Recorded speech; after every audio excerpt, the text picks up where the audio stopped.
Jake Morrison stared at the screens in front of him. The orbital defense station Aurora floated quietly in space above Earth. It was just another normal day watching for space traffic. Ships came and went like they always did. Nothing seemed wrong. Then the alarm started screaming. Jake jumped up from his chair. The screens lit up with bright red warnings. Something big was coming. Something very big. "What is that?" asked his partner, Lieutenant Sam Kelly, pointing at the main screen. Jake looked and felt his heart stop. Huge ships were appearing out of nowhere. They just popped into space like magic. The ships were massive, bigger than anything Jake had ever seen. They looked like giant crystals floating in the darkness. Down on Earth, Admiral Kate Sullivan was drinking coffee in her office at NORAD when the emergency call came in. "Admiral, we have a problem," said the voice on the phone. "Big ships just appeared in orbit, lots of them." Kate dropped her coffee cup. She ran to the command center where dozens of people were working at computers. The main screen showed them alien ships.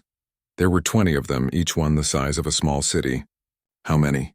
Kate asked. 20 confirmed, Admiral. Maybe more coming." Kate felt sick. Earth had defense satellites and fighter ships, but nothing like these monsters. She picked up the red phone that connected her to the president.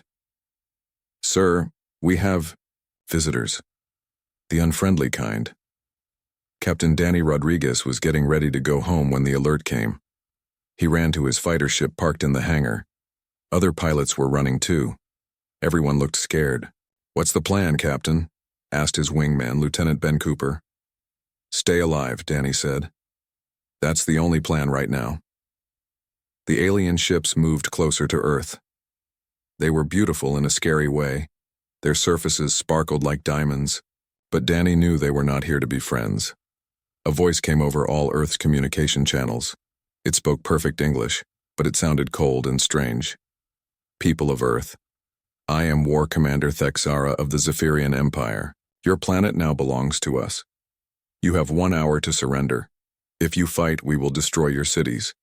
If you surrender, we will let most of you live." Kate Sullivan grabbed her microphone. "This is Admiral Kate Sullivan of Earth Defense Command. Earth does not surrender. Get off our planet or we will make you leave."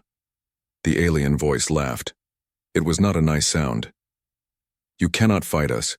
We have conquered 17 star systems. Your weapons are toys compared to ours. Do not make this harder than it needs to be." Jake Morrison watched from the Aurora station as Earth's fighter ships launched. They looked so small next to the alien vessels. Danny Rodriguez led the first group of fighters toward the enemy ships. "All fighters, this is Danny. Stay together and pick your targets. We might be smaller, but we're meaner." The fighters opened fire with their missiles and plasma cannons. The weapons hit the alien ships and made bright flashes, but when the light faded, the alien ships looked fine. They had some kind of shield around them. Then the aliens fired back. Their weapons were beams of pure energy that cut through space, like lightning. The first beam hit 3 human fighters and turned them into dust. Just like that, 3 pilots were gone. "Evasive maneuvers," Danny shouted into his radio. "Those shields are too strong." More alien weapons fired. More human ships died. The battle was not going well. On her station, engineer Lisa Parker watched the fight on her computer screens. She was not a pilot, but she was smart with machines. She noticed something strange about the alien ships. Every time an alien ship fired its big weapon, there was a tiny moment when its shield flickered. Just for a second, the shield got weaker. Lisa grabbed her phone and called Colonel Pete Davis. "Sir, I think I found something. The alien shields have a weak spot. Tell me fast." "Parker, we're losing this fight. When they fire their main guns, their shields flicker for about 2 seconds. If we time it right, we might be able to hurt them." Pete Davis thought quickly. It was a long shot, but it was better than nothing. He called Danny Rodriguez. "Danny, listen carefully. When they fire at you, you have 2 seconds when their shields are down. That's your chance." Danny's fighter was spinning through space, trying not to get hit. 2 seconds? That's not much time, Colonel. It's all we got. Danny saw an alien ship charging up its main weapon. The gun glowed brighter and brighter. Danny aimed his fighter. right at the alien ship and waited. The alien weapon fired. Danny saw the shield flicker for just a moment. He fired everything he had at that exact spot. His missiles hit the alien ship's hull. For the first time, the aliens took damage. A section of their ship exploded and vented air into space. "I got one," Danny shouted. Lisa was right. Hit them when they fire. But the victory was short. More alien beams cut through space. Earth lost more fighters. For every small hit the humans made, the aliens destroyed 5 human ships. By the end of the first day, Earth had lost most of its orbital defenses. 3 cities on the planet had been hit by alien weapons. Millions of people were dead or hurt. Jake Morrison's fighter was damaged and leaking air. He looked at the alien ship in front of him. His weapons were gone, but his ship still worked. "Sorry, Mom," Jake said to himself. He aimed his fighter at the alien scout ship and pushed the engines to full power. His ship crashed into the alien vessel and both exploded in a ball of fire. Admiral Kate Sullivan watched the explosion from her command center. They had lost the first battle, but Jake Morrison proved something important. The aliens could be hurt. They could die. Kate picked up her phone to call the world's leaders. The real war was just beginning. Dr. Amy Johnson put on her safety suit and walked into the cold storage room. Inside was the wreckage from Jake Morrison's brave attack. Pieces of the alien scout ship lay on metal tables like a puzzle waiting to be solved. "Be careful with that piece," Amy told her assistant, Dr. Kevin Lee. "We only get one chance to study this." Amy had been studying alien technology for only 2 days, but she was already learning amazing things. The alien ships were built very differently from human ships. Everything was automated. Computers did most of the work instead of people. She picked up a strange device that looked like a crystal. When she touched it, it glowed with soft blue light. The crystal was warm and seemed to be alive. "Kevin, look at this. I think this is how they control their ships. No buttons or switches. Just these crystals that respond to touch." Kevin wrote notes while Amy examined more pieces. They found weapons that worked without bullets or explosives. They found engines that bent space itself. But the most important thing they found was how simple the alien technology was to use. "It's like they made everything foolproof," Amy said. "These ships practically fly themselves. But that might be their weakness too." Across the city, Marine Captain Tony Williams was having a very different day. His team had found 3 aliens who survived when their transport ship crashed in the desert. The aliens were tall and thin, with gray skin and large black eyes. They looked fragile compared to humans. Tony sat across from the alien leader in the interrogation room. The alien spoke English, but its voice sounded like wind through metal. "I am Sub-Commander Kreloth," the alien said. "Why do you humans fight? We offered you peace if you surrender." "We don't surrender to bullies," Tony replied. "Why did you attack us?" The alien looked confused. "Attack? We came to add Earth to the Empire. All species join the Empire. It is the natural order. What if we don't want to join? No species has ever refused before. We show our power, they surrender, we rule them. It has worked on 17 worlds." Tony leaned forward. "Well, you picked the wrong world this time. How many ships do you have?"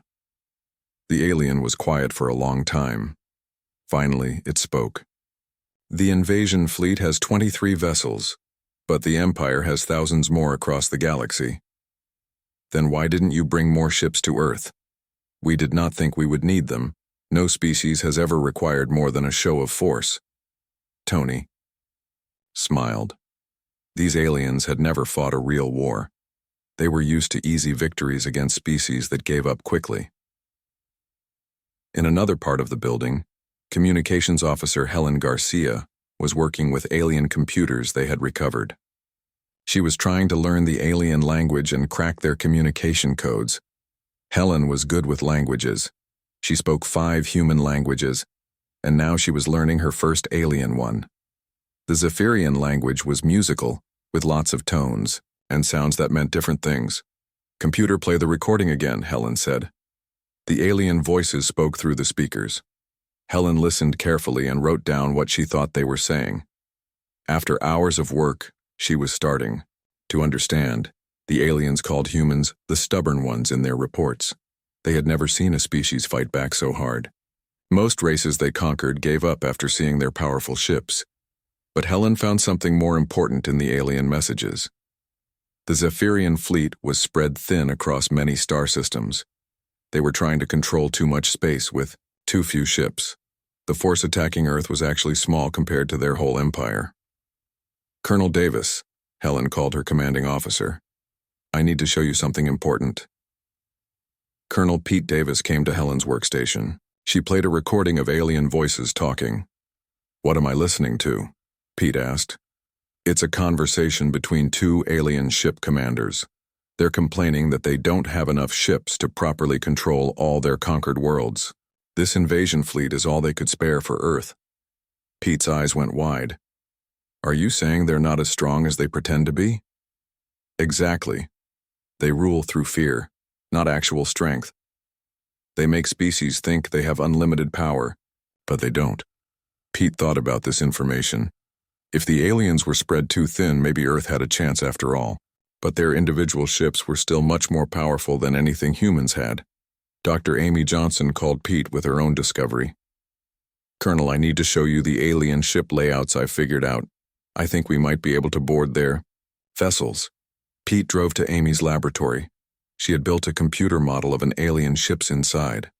Look at this, Amy said, pointing at the computer screen. The alien ships have lots of empty space inside. The hallways are wide and the rooms are big. I think they built them for species much larger than humans. That's interesting, but how does it help us? The aliens are used to fighting in space, ship against ship, but what if we got inside their ships? What if we fought them in their own hallways? Pete stared at the computer model. It was a crazy idea. No human had ever tried to board an enemy ship in space combat, but crazy ideas were all they had left. How would we even get inside their ships? That's where Dr. Johnson's crystal discovery helps, Amy said. If we can figure out how their door systems work, we might be able to cut through their hulls and get inside. Pete called Admiral Kate Sullivan. Admiral, I have an idea. It's dangerous and probably impossible, but it might be our only chance. Tell me, Pete, after yesterday, I'm ready to try anything. We're going to board their ships and take them from the inside. There was silence on the phone for a long moment. That's the craziest thing I've ever heard, Kate said. When do we start? Captain Rick Thompson checked his equipment one more time. His team was crammed into a small shuttle that had been modified with alien technology. The shuttle looked normal from the outside, but inside it had stealth systems copied from the crashed alien scout ship. Everyone ready? Rick asked his team. Sergeant Beth Taylor nodded while checking her explosives. She was the best demolitions expert in the Marines. If anyone could blow up alien systems, it was Beth. Charges are ready, Captain, Beth said. Just point me at something important and I'll make it go boom. Corporal Andy Clark was busy with his electronics equipment. He was young but very smart with computers and alien technology. Dr. Amy Johnson had taught him how to work with the crystal control systems. The door hacking device is working, sir, Andy reported. I should be able to get us through their hull. Rick looked out the shuttle window at their target. The alien heavy cruiser was huge, floating near Earth's moon like a metal mountain. It was 3 times bigger than the largest human ship ever built. Remember the plan, Rick told his team. We get in fast, cause chaos, and try to take their bridge. If we can capture their command center, maybe we can turn their own ship against them.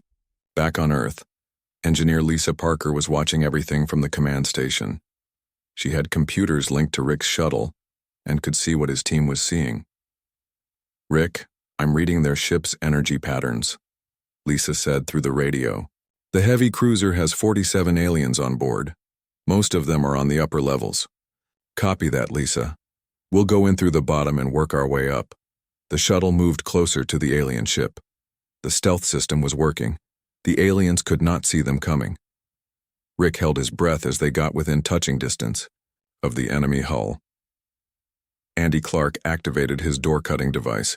The tool used alien crystal technology to slice through the ship's metal skin like cutting paper. Sparks flew as the device made a hole big enough for the team to crawl through. We're in, Rick whispered into his radio. The inside of the alien ship was strange. The hallways were very wide, and the ceiling was high above their heads. Everything glowed with soft blue light from crystals in the walls. The air was warm and smelled like flowers. "This place is huge," Beth said, looking around. "We could fit a truck in these hallways." Rick's team moved carefully through the ship. They had studied the layout that Dr. Amy Johnson had figured out, but seeing it in real life was different. The ship felt empty and quiet, like a ghost town. They reached the first important room on their list. Andy used his crystal tool to open the door. Inside was a large chamber full of humming machines. "This looks like their engine room," Andy said. Beth placed small explosive charges on the key machines. The charges would not destroy the engines, but they would cause problems if the aliens tried to run away. "Charges set," Beth reported. "If they try to escape, they'll get a surprise." The team moved deeper into the ship. They climbed up wide stairs that seemed built for much taller creatures. Rick wondered what the aliens who originally built these ships looked like. The Zephyrians they had captured were tall, but not this tall. Suddenly, alarms started ringing throughout the ship. Red lights flashed on the walls. "They found us," Rick said. "Move fast." Alien voices echoed through the hallways, speaking in their musical language. Rick's team could hear footsteps running toward them from different directions. The first alien appeared around a corner. It was tall and gray, carrying a weapon that looked like a crystal staff. The alien fired, and a beam of energy hit the wall. Next to Rick's head, Rick fired back with his rifle. The bullet hit the alien in the chest and it fell down. Human weapons might be simple, but they worked just fine against alien bodies. "Keep moving," Rick shouted. More aliens appeared. Beth threw a grenade that exploded with a loud bang. The aliens were not used to explosive weapons. They scattered in confusion, giving Rick's team time to run. Andy used his door tool to get them through locked passages.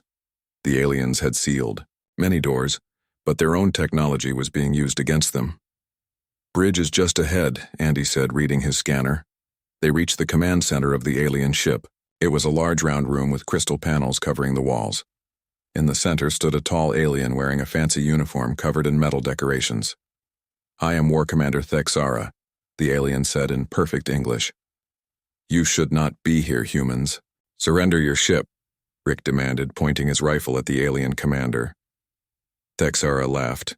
"You are only 3 humans. I have an entire crew." "Not anymore," Beth said with a smile. She pressed a button on her device. All through the ship, her explosive charges went off at the same time. The lights flickered and the humming sound stopped. Emergency alarms rang everywhere. "What have you done?" Thexara shouted. "We've disabled your main systems," Andy said, working at one of the crystal control panels. "Your weapons are offline. Your engines are offline. Your communication is offline." Lisa Parker's voice came through Rick's radio. "Rick, I'm reading massive system failures all over their ship. Whatever you did, it worked." Other alien crew members ran onto the bridge, but they looked confused and scared. Their perfect technology was failing them. "You cannot do this," Thexara said. "We are the Zephyrian Empire. We rule 17 star systems." "Not anymore," Rick said. "This ship belongs to Earth now." Rick looked at the main screen showing space outside. He could see other alien ships in the distance, but they were not moving to help. They probably did not know what was happening. "Andy, can you figure out how to work their communication system?" "I think so, Captain. These crystals are starting to make sense." Rick smiled. If they could use the alien communication system, they could send messages to the other alien ships. They could pretend to be Thexara and give orders. The plan was working better than anyone had hoped.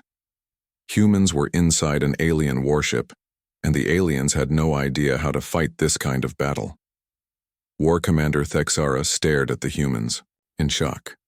His perfect plan to conquer Earth was falling apart, and it was all because these strange creatures fought in ways he had never imagined. Dr. Amy Johnson could not believe what she was seeing. The captured alien heavy cruiser was like a treasure box full of advanced technology. She walked through the ship's corridors with Navy technician Steve Miller, taking notes on everything they found. "Look at this, Steve," Amy said, pointing at a crystal panel on the wall. This one crystal controls the entire life support system for the whole ship.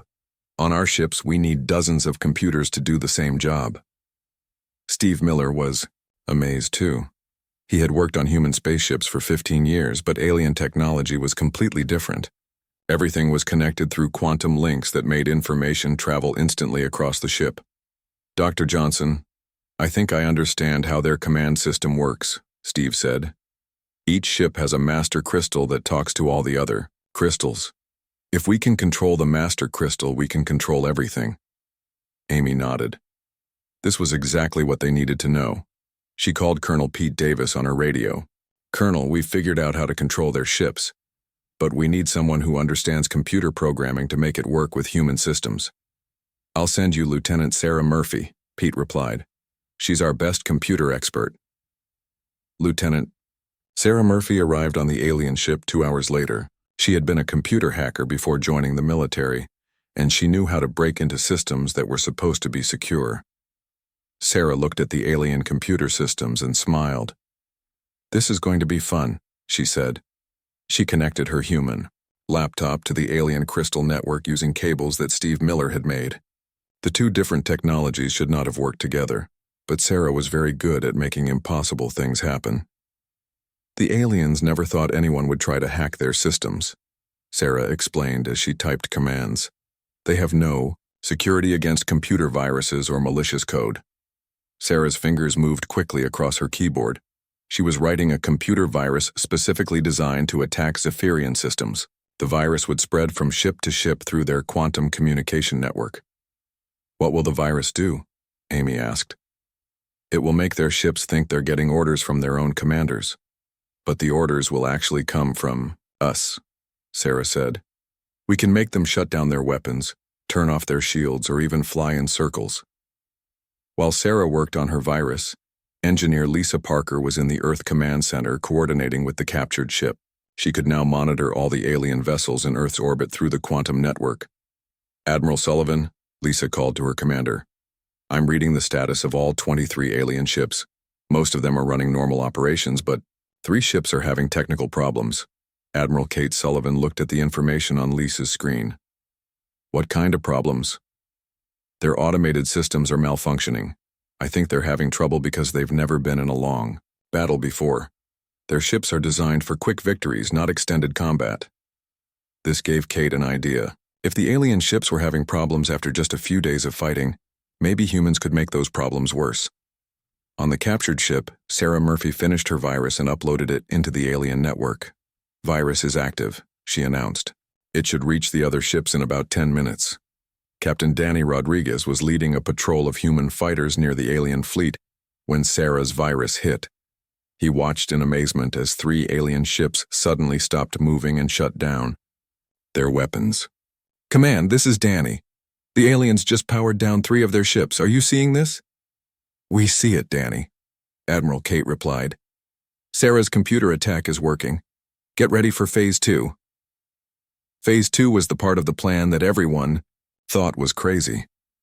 Human pilots were going to fly captured alien fighters against the remaining Zephyrian ships. Pilot Commander Greg Hayes had volunteered to test the first captured alien fighter.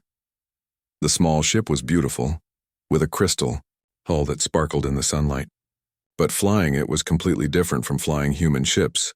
The controls are all wrong, Greg reported over the radio. Instead of joysticks and buttons, everything responds to my thoughts. I think about turning left, and the ship turns left. Can you control it? Kate asked. I'm getting the hang of it. These ships are incredibly fast, Admiral. Much faster than our fighters. Greg flew the alien fighter toward the Zephyrian fleet. The enemy ships did not fire at him because their computers thought he was one of them.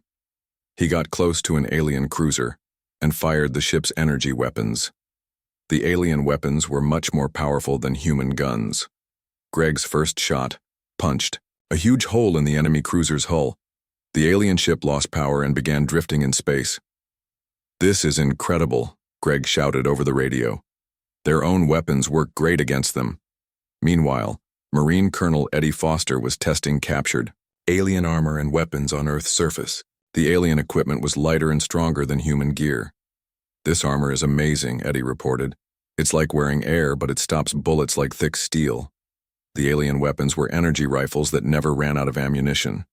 They drew power from small crystals that could work for months without recharging. Communications officer Helen Garcia was having her own success. She had learned enough of the alien language to send fake orders to the Zephyrian fleet. "Attention all ships," Helen said in perfect Zephyrian language through the captured ship's communication system. "This is War Commander Thexara. All vessels are ordered to power down weapons and prepare for new orders." Several alien ships followed the fake orders because Helen was using Thexara's real authentication codes. They had no way to know that. Their commander was now a prisoner on his own ship. The real War Commander Thexara was locked in the ship's prison cell, watched by Captain Rick Thompson's Marines.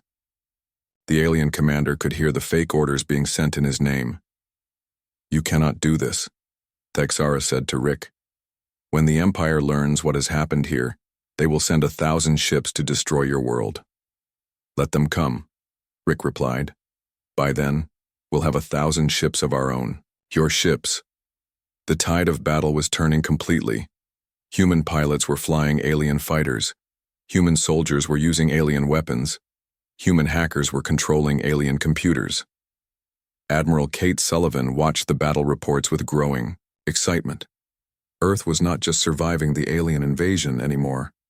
They were winning. "Lisa, how many alien ships are still fighting?" Kate asked. "Only 12 ships are still under alien control, Admiral. The rest have been shut down by Sarah's virus or are following Helen's fake orders." Kate smiled. In just a few hours, humanity had gone from desperate defense to taking control of most of the alien fleet. But the hardest part was still coming. The remaining alien ships were the smartest ones, the ones that had figured out something was wrong. They would not be fooled by computer viruses or fake orders. The final battle was about to begin. Captain Danny Rodriguez sat in the pilot seat of the captured alien heavy cruiser.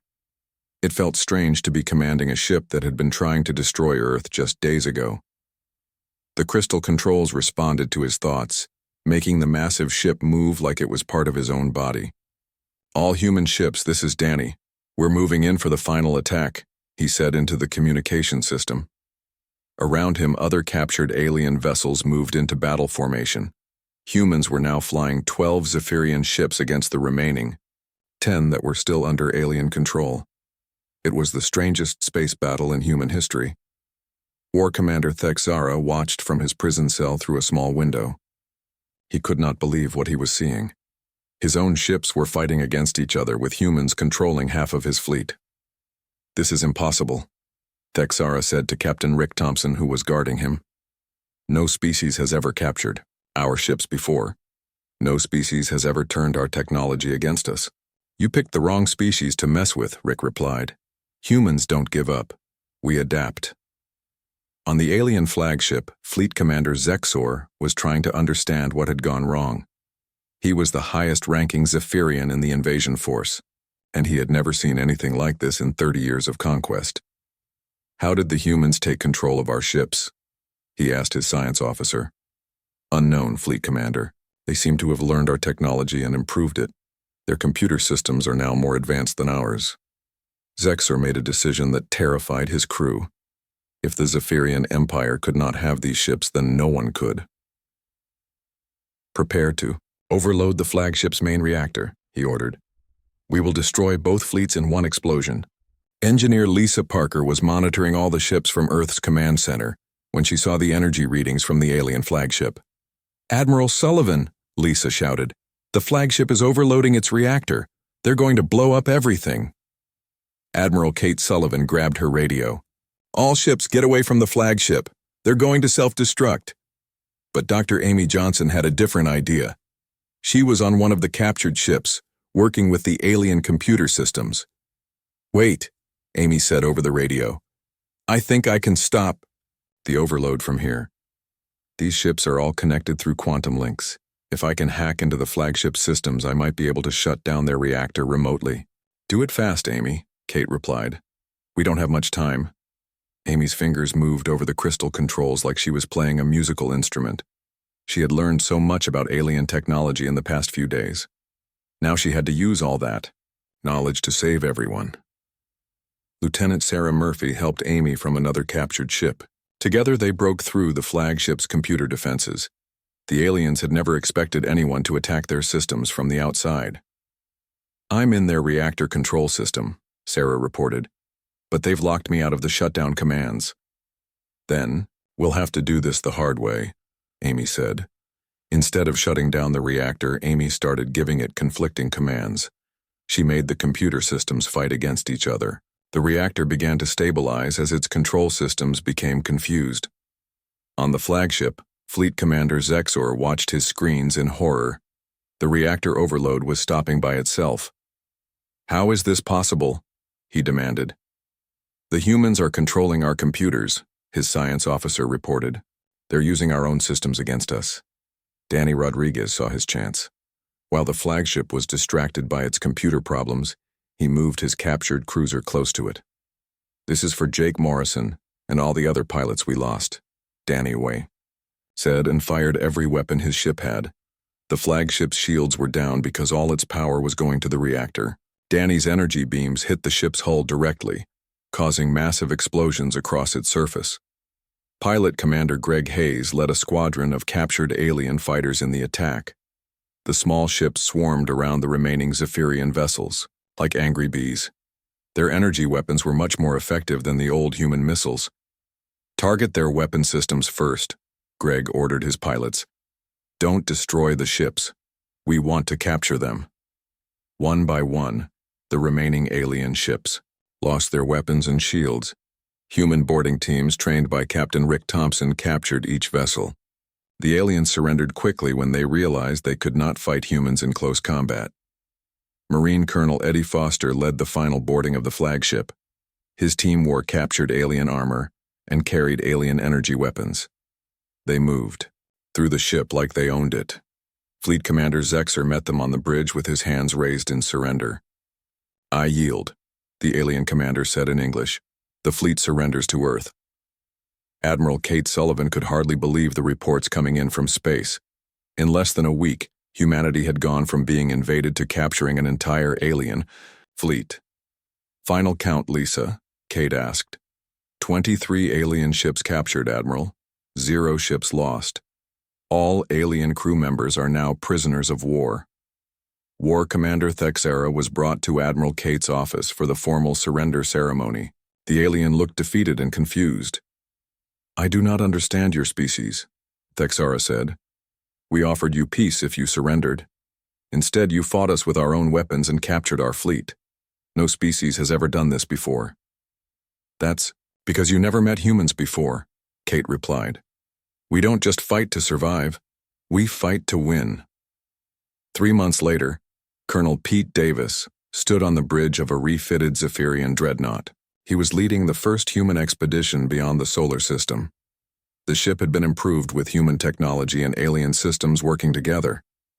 "Navigation, set course for the Alpha Centauri system," Pete ordered. Captain Danny Rodriguez, now commanding his own alien cruiser, spoke over the radio. "Pete, we've got 22 ships ready to follow you. All human crews, all alien technology." The former prisoners, including Thexera, had agreed to help humans understand their technology in exchange for better treatment. Many aliens were amazed by human creativity and wanted to learn from them. Jake Morrison had not died for nothing. His sacrifice had shown that the aliens could be defeated. Now humanity was heading to the stars, not as conquerors, but as the species that proved determination and intelligence could overcome any enemy. Engineer Lisa Parker, now promoted to Chief Technology Officer, monitored the fleet systems as they prepared to jump to hyperspace. "All ships report ready for jump," she announced. Pete looked out at the stars and smiled. Earth was safe, and humanity's greatest adventure was just beginning. The Sky Invaders had come to conquer Earth, but instead they had given humans the keys to the galaxy.